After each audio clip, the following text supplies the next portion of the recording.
కాశ్మీర్లో దాని తర్వాత పాకిస్తాన్కి దెబ్బ మీద దెబ్బ పడుతుందని చెప్పొచ్చు. లీపా లోయలోని ప్రస్తుతం అందుతున్నటువంటి సమాచారం ప్రకారం లీపా లోయలోని మిలిటరీ బేస్ క్యాంప్లో భారీ పేలుడు సంభవించింది.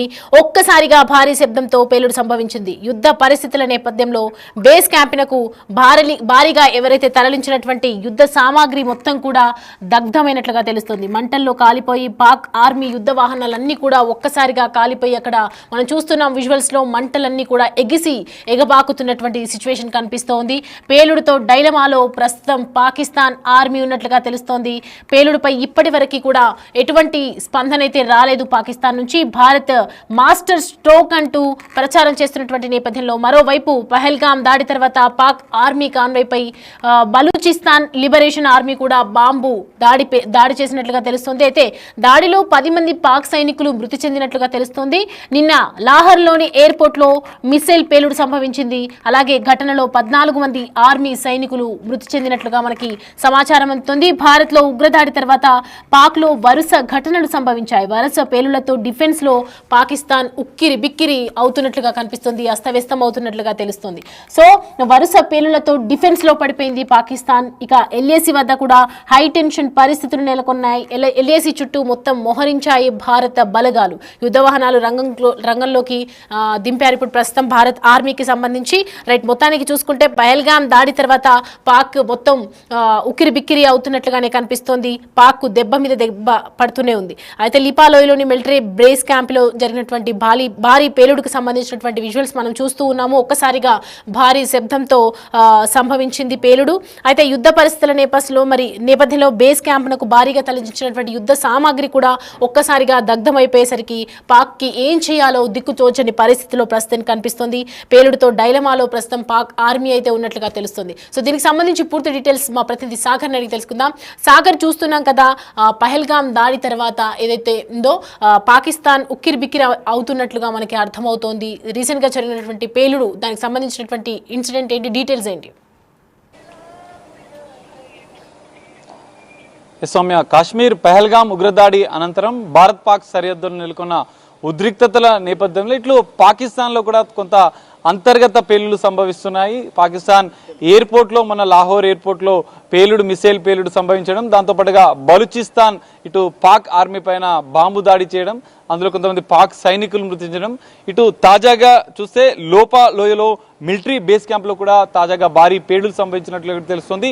యుద్ధ వాహనాలకు సంబంధించి ఇటు పేలుడు పదార్థాలకు సంబంధించినటువంటి పెద్ద ఎత్తున యుద్ధ సామాగ్రిని అక్కడికి చేర్చుకున్న అత్యంత భద్రత ఎక్కువగా ఉండే ప్రాంతంలోనే భారీ పేలుడు సంభవించడంతో ఒక డైలమాలో పాకిస్తాన్ ఆర్మీ పడ్డట్లుగా కూడా తెలుస్తుంది. ఎందుకంటే ఇప్పటికే ఉగ్రదాడి అనంతరం కూడా భారత్ ప్రతీకార చర్యలకు సిద్ధమైన నేపథ్యంలో ఇటు త్రివిధ దళాలను కూడా రక్షణ శాఖ అప్రమత్తం చేసిన నేపథ్యంలో నేవీ, ఎయిర్ ఫోర్స్, భారత ఆర్మీ కూడా యుద్ధానికి భారత్ సెక్యూరిటీ ఫోర్స్ కూడా అప్రమత్తం చేసిన నేపథ్యంలో పాకిస్తాన్ ఆర్మీ అయితే అంతర్గత పేలుళ్లతో కొంత సతమతం అవుతూ ఒక డైలమాలో పడ్డట్లుగా కూడా తెలుస్తోంది. ఎందుకంటే వరుస పేలుళ్లు, ఎందుకంటే మొన్న లాహోర్ ఎయిర్పోర్ట్లో ఘటన జరగడం, బలూచిస్తాన్ ఆర్మీ ఇప్పటికే పాకిస్తాన్కి సంబంధించిన ఆర్మీ చీఫ్కు ఒక వార్నింగ్ ఇవ్వడం, తమని అంతమొందిస్తామంటూ కూడా కొంత హెచ్చరికలు జారీ చేయడం, ఇటు పాక్ ఆర్మీ చీఫ్ కూడా భారత్కి సంబంధించినటువంటి విషయంలో కూడా కొంత వివాదాస్పద వ్యాఖ్యలు చేయడం, ఇటు పాక్ ప్రధాని కూడా భారత్కి సంబంధించినటువంటి కశ్మీర్ అంశంలో కూడా ఈ ఉగ్రదాడి అనంతరం కూడా కొన్ని కీలక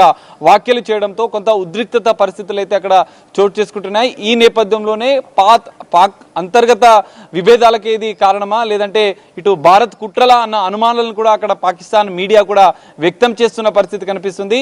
ఏది ఏమైనా పాకిస్తాన్లో ఒక యుద్ధ వాతావరణం అయితే కనిపిస్తుంది. అంతర్గత పేలుళ్లకు కారణాలు ఏంటి అనేది కూడా వాళ్ళు తేల్చుకోలేకునే ఒక సతమతం అవుతున్న పరిస్థితి కూడా కనిపిస్తుంది. ఎందుకంటే పాక్ ఆర్మీ అయినప్పటికీ అక్కడ కొంత భద్రతను ఏర్పాటు చేస్తూ భద్రత కట్టుదిట్టంగా ఉండే ప్రాంతాల్లోనే, ఎందుకంటే లాహోర్ లాంటి ఎయిర్పోర్ట్లో పేలుడు సంబంధించిన ఇటు బలూచిస్తాన్ వరుస హెచ్చరికలు జారీ చేయడం, ఇటు పేలుళ్లు చేయడం, కొంత హెచ్చరికలు జారీ చేస్తూ బాంబు పేలుళ్లను చేయడం, దీంతో హెచ్చరికలు జారీ చేయడం. మరోవైపు లాహోర్ ఎయిర్పోర్ట్లో ఘటన, తాజాగా లోపాలోయలో అత్యంత మిలిటరీ బేస్, పాక్కి సంబంధించినటువంటి అత్యంత భద్రత ఉండే మిలిటరీ బేస్లోనే ఇంత పెద్ద ఎత్తున అక్కడ ఉన్నటువంటి యుద్ధ సామాగ్రి అంతా కూడా పేలిపోవడంతో పాక్ అంతా ఒక్కసారిగా పాక్ ఆర్మీ కూడా భద్రతా రక్షణ సంబంధించిన శాఖ కూడా ఉక్కిరి బిక్కిరవుతున్న పరిస్థితి కూడా కనిపిస్తుంది. ఇది ఇలా ఉంటే భారత్ ఆర్మీ మాత్రం పూర్తిగా సిద్ధమైనట్లుగా కూడా తెలుస్తుంది. ఎలాంటి సంఘటనలైనా ఎదుర్కోవడానికి సంసిద్ధంగా ఉన్నట్లు కూడా కొద్దిసేపు క్రితం ప్రధాని మోడీ కూడా మన్ కీ బాత్ వేదికగా ప్రకటించిన పరిస్థితి కూడా మనం చూస్తున్నాం. మరి పాక్ అంతర్గత విభేదాలు కూడా ఇవన్నిటికీ కారణమా, మరి ఎలాంటి కుట్రలు ఉన్నాయా అనేది కూడా వాళ్ళు అంతర్గతంగా కూడా దీనిపైన చర్చిస్తున్నట్లుగా కూడా సతమతం అవుతున్నట్లుగా కూడా తెలుస్తుంది. మరి ఇప్పటికే రా ఏజెన్సీ ఇప్పుడు భారత్కి సంబంధించినటువంటి సీక్రెట్ ఏజెన్సీ కూడా పూర్తిగా అప్రమత్తమై రంగంలోకి దిగిన నేపథ్యంలో పాక్ ఉక్కిరి బిక్కిరి అవుతున్న పరిస్థితి కూడా కనిపిస్తుంది. మరి ఓవరాల్గా ఎలాంటి పరిణామాలు ఉంటాయనేది చూడాలి. ఎందుకంటే భారత్ పాక్ సరిహద్దులో ఇంకా ఉద్రిక్తత పరిస్థితులు రోజు రోజుకు పెరుగుతున్న నేపథ్యంలో భారత్ త్రివిధ దళాలను కూడా సిద్ధం చేసిన నేపథ్యంలో పాకిస్తాన్ అంతర్గతంగా సతమతమవుతున్న నేపథ్యంలో ఒక డైలమా వాతావరణం పాక్ ఆర్మీలో కనిపిస్తుంది. ఎందుకంటే వరుస పేలుళ్లు, అంతర్గత విభేదాలు ఇవన్నిటి కూడా పాక్ అంతర్గతంగా కొంత సమస్యలు ఎదుర్కొంటున్న నేపథ్యంలో ఇటు భారత్ మాత్రం సంసిద్ధంగా ఇక్కడ రక్షణను కూడా బలోపేతం చేయడం, అక్కడ విన్యాసాలు చేయడం, పూర్తిగా భద్రతను, ఆర్మీని, నేవీని, ఎయిర్ ఫోర్స్ను, త్రివిధ దళాలను కూడా అప్రమత్తం చేసిన నేపథ్యంలో మరి పాకిస్తాన్ వెనుకడుగు వేసే అవకాశాలు ఉంటాయా, మరి ఎలా ఎదుర్కొంటుంది అనేది కూడా మనం చూడాల్సిన పరిస్థితి అయితే కనిపిస్తుంది. చూస్తున్నాం కదా ఇప్పుడు వరుస సంఘటనల నేపథ్యంలో మరి పాకిస్తాన్ ఏ విధంగా ముందుకెళ్లబోతోంది. అలాగే ఒకవైపు మనం భారత్ తీసుకున్నటువంటి నిర్ణయంలో కూడా రేట్ల విషయంలో కావచ్చు, ధరల విషయంలో కావచ్చు, వాణిజ్యంలో కావచ్చు, ప్రతి విషయంలో కూడా ప్రత్యామ్నాయంగా వేరే ఆప్షన్ కూడా చూసుకుంటున్నట్లు కనిపిస్తుంది. సో ప్రజెంట్ అక్కడ ఎలా ఉండబోతోంది అంటారు? ఉగ్రదాడి అనంతరం భారత ప్రభుత్వం కొన్ని కీలక నిర్ణయాలు తీసుకుంది. పాకిస్తాన్కి సంబంధించినటువంటి ఇటు సింధు జలాల విషయంలో కావచ్చు, ఇటు పాకిస్తాన్ హైదరాబాద్లో ఉన్నటువంటి మొత్తం ఓవరాల్గా భారతదేశంలో నుంచి పాకిస్తాన్కి సంబంధించినటువంటి వీసాలను ఒక్కసారిగా రద్దు చేయడం, వాళ్ళందరినీ తిరిగి పాకిస్తాన్కి వెళ్ళమని చెప్పడం, ఉగ్రవాదులకు ఎవరు సపోర్ట్ చేసినా ఏ దేశమైనా ఉపేక్షించేది, ఖచ్చితమైన ప్రతీకార చర్యను తీసుకుంటామని చెప్పి ఇప్పటికే భారత ప్రధాని ప్రకటించిన నేపథ్యంలో కొంత అంతర్గతంగా పాకిస్తాన్ సతమతమవుతుంది. భారత్ తీసుకున్నటువంటి కీలక నిర్ణయాల నేపథ్యంలో పాకిస్తాన్కి సంబంధించినటువంటి వాణిజ్య వ్యాపార రంగాలు కూడా కుదేలవుతున్న పరిస్థితి కనిపిస్తుంది. దీనికి ఎంత ప్రత్యామ్నాయ మార్గాలు అన్వేషించినా కూడా, ఎందుకంటే పాకిస్తాన్ బార్డర్కి సంబంధించినటువంటి దాదాపు కాశ్మీర్ నుంచి పంజాబ్, ఇటు రాజస్థాన్, గుజరాత్ వరకు కూడా పెద్ద ఎత్తున ఇక్కడ అంటే సరిహద్దు రేఖ ఉంటుంది. సరిహద్దు రేఖ వెంబడి కూడా పూర్తిగా గ్రామాలను కూడా ఇప్పటికే బార్డర్ సెక్యూరిటీ ఫోర్స్ ఇప్పటికే అప్రమత్తం చేసిన పరిస్థితి కూడా కనిపిస్తుంది. మరి ఈ నేపథ్యంలో పాకిస్తాన్ ప్రత్యామ్నాయ మార్గాలు అన్వేషించినప్పటికీ కూడా అంతర్గత విభేదాలు, అంతర్గత వరుస పేలులతో కూడా ఒక ఉక్కిరిబుక్కిరి వాతావరణం, ఒక సతమతం అవుతున్నటువంటి పరిస్థితి కూడా కనిపిస్తుంది. భారత్ మాత్రం ఎలాంటి చర్యలకైనా, ఎలాంటి పరిస్థితులైనా ఎదుర్కొనేందుకు కూడా పూర్తిగా సిద్ధమైనటువంటి పరిస్థితిలో మరి పాకిస్తాన్ అంతర్గత విభేదాల వల్ల సతమవుతున్న నేపథ్యంలో ఎలాంటి పరిణామాలు ఉంటాయనేది చూడాలి. భారత్ అయితే స్పష్టంగా ప్రతీకార చర్యకు సిద్ధమైనట్లుగా కూడా ఉగ్రవాదులను అంతమొందించడమే లక్ష్యంగా ఇప్పటికే ప్రపంచ దేశాలు కూడా భారత్కు మద్దతు తెలుపుతున్న నేపథ్యంలో ఇటు పాకిస్తాన్ ఒంటరి అయిపోయే అవకాశాలు కూడా కనిపిస్తున్నాయి. మరి భారత్ లాంటి ఇంత భారీ భద్రతకు సంబంధించినటువంటి రక్షణ రంగాన్ని కూడా పాకిస్తాన్ ఎదుర్కోబోతుందా? ఇప్పటికే అంతర్గత పేలులతో సతమవుతున్నటువంటి రక్షణ రంగం పూర్తిగా కుదేలవుతున్న నేపథ్యంలో మరి ఎలాంటి పరిణామాలను భారత్ లాంటి పెద్ద ఎత్తున యుద్ధం చేసే పరిస్థితులు వచ్చినా కూడా ఓన్లీ మాటల వరకు మాత్రం ఎదుర్కొంటామని చెప్తున్నా కూడా అంతర్గతంగా ఈ పేలుల వ్యవహారంలో కూడా కొంత విఫలమైనట్లుగా కూడా తెలుస్తుంది. మరి ఎలాంటి పరిణామాలు ఉంటాయనేది చూడాలి. భారత్ పాక్ సరిహద్దుల్లో ఇంకా ఉద్రిక్తతలు రోజు రోజుకు పెరుగుతున్న నేపథ్యంలో ఇక ముందు ఎలాంటి పరిణామాలు ఉంటాయనేది మనం చూడాలి. సౌమ్య, రైట్, చూస్తున్నాం కదా పాక్లో జరిగినటువంటి సంఘటనలు, వరుస సంఘటనల నేపథ్యంలో ఒకవైపు యుద్ధ రంగం కూడా ఏదైతే అంతర్గతంగా జరుగుతున్నటువంటి అటాక్స్ కావచ్చు, ఒక్కసారిగా ఇక్కడ పేలుళ్లు సంభవించడం కావచ్చు, యుద్ధ నౌకలు, యుద్ధ వాహనాలు, యుద్ధానికి సంబంధించినటువంటి ఆయుధాలు కావచ్చు, అన్నీ కూడా దగ్ధమైపోవడంతో ఒక్కసారిగా యుద్ధ వాహనాలను రంగంలోకి దింపింది భారత్ ఆర్మీ కూడా. సో ప్రజెంట్ మనం అక్కడ చూస్తున్నటువంటి సిచ్యువేషన్స్ చూస్తున్నాము. పాక్కు తలుగుతున్నటువంటి దెబ్బల మీద దెబ్బ, ఊహించని షాక్ నేపథ్యంలో మరి పాకిస్తాన్ ఏ విధంగా ఉండబోతుంది, ఎలాంటి చర్యలు తీసుకోబోతోంది, ఎలాంటి పరిణామాలు ఎదుర్కోబోతుంది, లీపా లోయలోని మిలిటరీ బేస్ క్యాంపులో భారీ పేలుడు ఏదైతే సంభవించిందో దాని వల్ల ఎంత ఇంపాక్ట్ పడబోతుంది పాకిస్తాన్లో అనేది రాబోయే మరికొద్ది క్షణాల్లో తెలియబోతుంది. ఒకసారిగా భారీ శబ్దంతో అక్కడ సంభవించినటువంటి పేలుడు దృష్ట్యా మరి పాకిస్తాన్లో ఎవరైతే ఇప్పటివరకు డిఫెన్స్ చేసుకునే బయటకైతే రాలేదు, ఎవరు కూడా స్పందించడం లేదు. యుద్ధ పరిస్థితుల నేపథ్యంలో మరి అంతర్గతంగా ఏదైతే యుద్ధానికి సంబంధించినటువంటి ఆయుధాలన్నీ ఇదైపోవటము, కాలిపోవటము, అలాగే అంతర్గతంగా చూసుకున్నట్లయితే కనుక ఎవరైతే యుద్ధరంగానికి ఉన్నటువంటి ఆర్మీ మెయిన్ ఆర్మీ కూడా క్షీణించిపోతూ ఉంది రోజు రోజుకి. సో దీనికి సంబంధించి మరి ఎలా ఉండబోతుంది పాకిస్తాన్ యుద్ధానికి? ఒకవైపు భారత్ కూడా మేము యుద్ధానికి సిద్ధమనే ఒకవైపు నినాదాలు చేస్తుంది, ఒకవైపు గట్టిగా స్టేట్మెంట్స్ అయితే పాస్ చేస్తూ ఉంది. కేంద్ర ప్రభుత్వం నుంచి వచ్చినటువంటి కొన్ని వాటర్ నిలిపివేత కావచ్చు, ఇటు వాణిజ్యంలో కూడా ఆర్థిక రంగంలో కూడా ప్రతి ఒక్కటి కూడా దాదాపు ఈ గడిచిన 48 గంటల్లో చూసుకుంటే ఎంతో ఆర్థికంగా కూడా వాళ్ళు ఫైనాన్షియల్గా కూడా వాళ్ళు చాలా లోకి వెళ్ళిపోయినట్లుగా తెలుస్తుంది. అలాగే మరి భారత్ మాస్టర్ స్ట్రోక్ అంటూ ఏదైతే ప్రచారం చేస్తూ ఉందో దీని నేపథ్యంలో మరి పాకిస్తాన్ నుంచి ఎలాంటి పరిణామాలు ఎదుర్కోవాల్సి వస్తుంది, పాకిస్తాన్ ఎలాంటి పరిణామాలు చూడాల్సి వస్తుంది. మరోవైపు పహల్గాం దాడి తర్వాత పాక్ ఆర్మీ కాన్వాయ్పై కూడా ఒకవైపు దృష్టి పెట్టినట్టు నేపథ్యంలో ఇవాళ జరిగినటువంటి పేలుడు సంభవించినటువంటి ఏదైతే కనిపిస్తుందో మనకు విజువల్స్లో చూస్తూ ఉన్నాము, ఎగబాకుతూ ఉన్నాయి మంటలన్నీ కూడా. ఒక్కసారిగా పేలుడు సంభవించి అక్కడ ఉన్నటువంటి వాహనాలన్నీ కూడా దగ్ధమైపోయినటువంటి దృశ్యాలు మనం ప్రజెంట్ చూస్తున్నాము. దాడిలో మొత్తం 10 మందికి పైగా పాక్ సైనికులు కూడా మృతి చెందినట్లుగా మనకి ప్రస్తుతం అయితే సమాచారం అందుతుంది. ఒకవైపు సైనికులంతా కూడా అంతరించిపోతూ ఉన్నారు. నిన్న లాహోర్లోని ఎయిర్పోర్ట్లో కూడా మిస్పైల్ పేలుడు జరిగింది. మరి దాంట్లో కూడా కొంతమందికి తీవ్ర గాయాలైనట్లుగా తెలుస్తుంది. ఒకవైపు 10 మంది సైనికులు కూడా మరణించినట్లుగా మనకి సమాచారం అందుతోంది. ఘటనలో 14 మంది ఆర్మీ సైనికులు మృతి చెందినట్లుగా మనకి ప్రస్తుతం అయితే సమాచారం అందుతుంది. దీని నేపథ్యంలో మరి పాకిస్తాన్ ఎలాంటి నిర్ణయాలు తీసుకోబోతోంది, భారత్లో ఉగ్రదాడి తర్వాత పాక్లో జరుగుతున్నటువంటి వరుస ఘటనలు ఏ విధంగా ఉండబోతున్నాయి, అసలు ఎలా జరగబోతుంది, పరిణామాలన్నీ కూడా ఎలా ఉండబోతున్నాయి అనేది మనకి కొద్ది రోజుల్లో తెలియబోతుంది. వరుస పేలుళ్లతో ప్రజెంట్ డిఫెన్స్లో పడినట్లుగా తెలుస్తోంది పాకిస్తాన్కి. ఏమీ తోచని పరిస్థితుల్లో ఒకవైపు ఆర్థికంగా, ఒకవైపు వాటర్ నిలిపివేత, ఇక మొత్తం చూసుకుంటే మనకు ఎల్ఏసి వద్ద హైటెన్షన్ పరిస్థితులు అయితే ప్రస్తుతం నెలకొన్నట్లుగా తెలుస్తోంది. बिल्कुल डालना ऐसे मारे थे जाना ऐसे मारे थे बेसरों बचा दे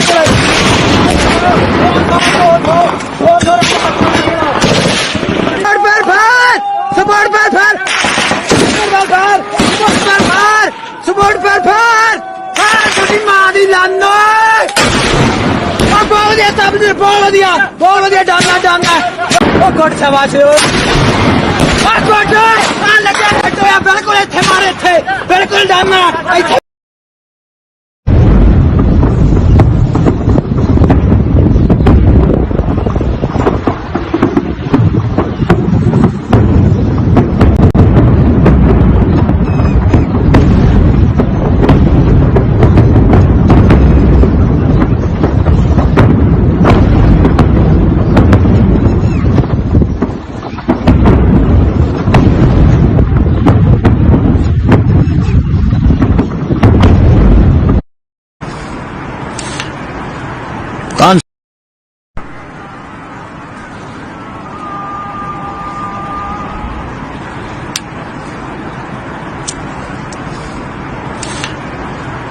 कान सड़ गए यार, बहुत बड़ा जुल्म हो गया।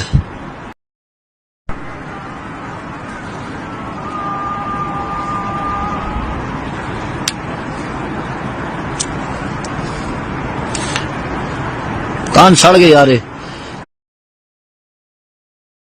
రైట్, చూస్తున్నాం కదా భారత్ మాస్టర్ స్ట్రోక్ అంటూ ప్రచారం జరుగుతున్నటువంటి నేపథ్యంలో మరి భారత్ తీసుకున్నటువంటి డిసిజన్స్తో పాక్ ఎటు తోచని దిక్కుతోచని పరిస్థితిలో ప్రజెంట్ అయితే పడిపోయినట్లుగా తెలుస్తుంది. ఉక్కిరి బిక్కిరి ఇదైపోతుంది. భారత సెక్రటరీ ఏజెన్సీ ఏదైతే టీం దిగిందో దానివల్లనే ఇదంతా జరుగుతుందని చెప్పి పాకిస్తాన్కి ఇంత ఇంపాక్ట్ అవుతుందని చెప్పి ప్రజెంట్ అయితే ప్రచారం జరుగుతుంది. మనం చూస్తూ ఉన్నాము వరుస సంఘటనలతో ఒక్కసారిగా ఏదైతే మనకు సంభవించినటువంటి పహల్గాం ఉగ్రదాడి తర్వాత ఈ ఎంతమంది మన దగ్గర మన దేశీయులు ఎంతో మంది ప్రాణాలు కోల్పోయారు. భారత్ ఆంక్షల ఎఫెక్ట్ పాకిస్తాన్లో ఇప్పుడు లీటర్ వాటర్ బాటిల్ కొనుక్కోవాలన్నా కూడా ధర ఎంత పలుకుతుందో మనందరికీ తెలిసిందే. సో ఎవరు ఊహించని అత్యంత పాశవికమైనటువంటి ఉగ్రదాడికి యావత్ భారతదేశం ఉలిక్కి పడినట్లుగా ప్రజెంట్ పాకిస్తాన్ కూడా అలాంటి పరిస్థితిలో ఉంది. ప్రజెంట్ అద్భుతమైనటువంటి కశ్మీర్ అందాలను ఎవరైతే తిలకించడానికి వచ్చినటువంటి అమాయకులైనటువంటి పర్యాటకులపై విచక్షణ రహితంగా దాడికి పాల్పడ్డారు. 26 మంది ప్రాణాలు కోల్పోవడం జరిగింది. 5 నుండి 7 తీవ్రవాదులు పహల్గాంలో చేసినటువంటి విధ్వంసం కార్గిల్ నుండి కన్యాకుమారి వరకు ప్రతి భారతీయుడి రక్తాన్ని కూడా మరిగిస్తున్నటువంటి సిచ్యువేషన్. ఇప్పుడు కశ్మీర్ తీవ్రవాదాన్ని భూసమాధి చేయాలనే డిమాండ్ కూడా పెరుగుతున్నాయి. మతవాదం పులుపుకున్న ఈ ఉగ్రవాద చర్యలను కూకటి వేళ్లతో పెకిలిస్తామని భారత ప్రధాని కూడా హామీ ఇవ్వడం జరిగింది. మరి వాళ్ళ వెనుకున్నటువంటి ఏ ఒక్కరిని కూడా వదలమని ప్రకటించారు. నిజానికి ఈ ఉగ్రదాడి వెనుక అసలు పాకిస్తాన్ హస్తం ఎంతగానో ఉందో మనందరికీ తెలిసిందే. ప్రజెంట్ ఇప్పుడు జరుగుతున్నటువంటి ఇన్సిడెంట్స్ ని చూస్తే కూడా మనం అర్థం చేసుకోవచ్చు. యుద్ధ వాహనాలను కూడా రంగంలోకి దింపింది భారత్ ఆర్మీ. ఈ ఆర్మీతో పాకిస్తాన్ లో జరుగుతున్నటువంటి వరుస సంఘటనలు, వరుస పరిణామాలు మనం ప్రజెంట్ చూస్తున్నాం. పహల్గాం దాడి తర్వాత పాక్ కు ఊహించని దెబ్బలైతే ప్రజెంట్ తగులుతూ ఉన్నాయి. మధ్యాహ్నం ఏదైతే జరిగినటువంటి ఉగ్ర దాడిపై భారత్ ప్రతీకారం తీర్చుకోవడానికి అన్ని విధాలుగా అన్ని రంగాల్లో నుంచి ప్రతి ఒక్కరిని కూడా సిద్ధం చేస్తుంది. విదేశీ పర్యటనను మధ్యలోనే ముగించుకొని వచ్చి భారత ప్రధాని మోడీ తీసుకున్నటువంటి డిసిషన్స్ తో కేబినెట్ కమిటీలో ఎక్కడైతే తీసుకున్నారో కొన్ని కీలక అంశాలు కూడా ప్రజెంట్ పొందుపరచడం జరిగింది. 1960లో ఇరు దేశాల మధ్య జరిగినటువంటి సింధు జలాల ఒప్పందాన్ని వెంటనే నిలిపివేశారు. కశ్మీర్లో ఉగ్రదాడులకు పాకిస్తాన్ మద్దతు ఇస్తున్నందుకు ఈ ఒప్పందాన్ని తాత్కాలికంగా రద్దు చేయడం కూడా జరిగింది, మనందరికీ తెలిసిందే. సో అయితే ఇప్పుడు ఈ దెబ్బతో పాకిస్తాన్ ఆర్థిక వ్యవస్థ కూడా అల్లకల్లోలమైతుంది చెప్పొచ్చు. అలాగే వరుస ఘటనలతో కూడా ప్రజెంట్ పాకిస్తాన్ ఉక్కిరి బిక్కిరి అవుతుందని చెప్పొచ్చు. మామూలుగానే ప్రస్తుతం పాకిస్తాన్ గడ్డు పరిస్థితులను ఎదుర్కొంటోంది. అక్కడ ఎప్పటి నుంచో నీటి కొరత కూడా ఉంది. ఈ టైంలో భారత్ తీసుకున్నటువంటి కఠిన నిర్ణయంతో పాకిస్తాన్ కు బిగ్ షాక్ అనే చెప్పొచ్చు. నీటి సరఫరా నిలిచివేసింది. అలాగే దీంతో ఇండియాపై తీవ్ర ఆగ్రహంతో ప్రజెంట్ పాకిస్తాన్ రగిలిపోతుందని చెప్పొచ్చు.